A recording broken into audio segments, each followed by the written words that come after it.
Gigi Berardi reporting on FoodWise and updates on the coronavirus and looking for similarities here. So, this is the first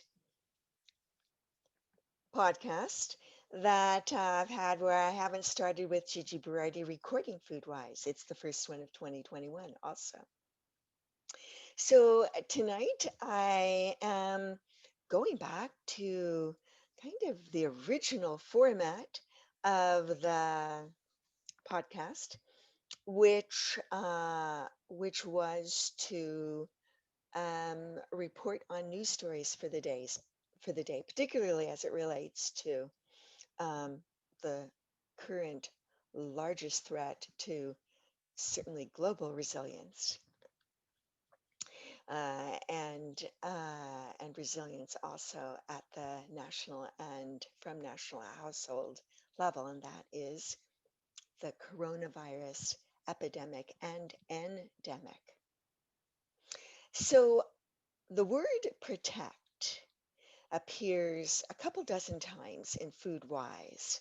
Almost always I use protected, protection to talk about the food system itself and ways in which we can protect the most vulnerable people and the most vulnerable components of the system. But there are three or four times when I do use it to talk about protecting ourselves, the protective effect of diets. So here's a few examples. Let's see. So on page 128, I start talking about fat and the protective function it has. Belly fat is a form of fat that simply does not perform the same protective functions as subcutaneous fat throughout the body. Belly fat is, in effect, the unnecessary fat we gain not from eating fat per se, but from eating too many carbohydrates. Further, that belly fat is in the wrong place to do us any good by protecting organs. How ironic that belly fat is actually a signal that we have insufficient saturated fat in our diets. So, wait, eating fat is good? Doesn't that go against everything we're told? Maybe this is a moment to stop, think, then act. All right. And in this section of the book, I actually talk about some controversial research, but how it gives us information that we can reflect on to see what makes sense in terms of our own food programs, our own eating styles. And I want to say that that kind of inquisitive, critical look at information and kind of self examination is exactly what we need now as we're faced with not the coronavirus epidemic, but endemic in all its various strains.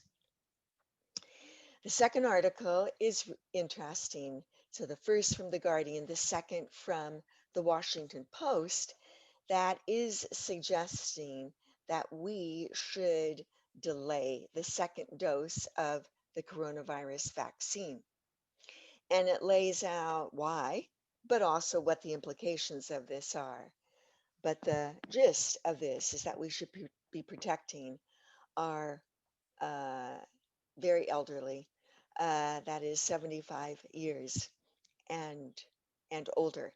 And it relates to the first article, this idea that the coronavirus in its many strains is actually endemic and will be endemic at this point. And so the best defense is actually to inoculate at least once, even with giving a percentage of the dose as many people as possible. Why aren't we? Well, you don't have to look far to see that politics as well as economics, is playing um, a heavy role in uh, in delaying the dissemination of the vaccine. All right, so you can look at these articles and see what the results of that are. FoodWise is not about vaccines per se. It's about protecting ourselves by informing ourselves, really. And in the little piece that I read at FoodWise, in that part, I'm talking about healthy fats.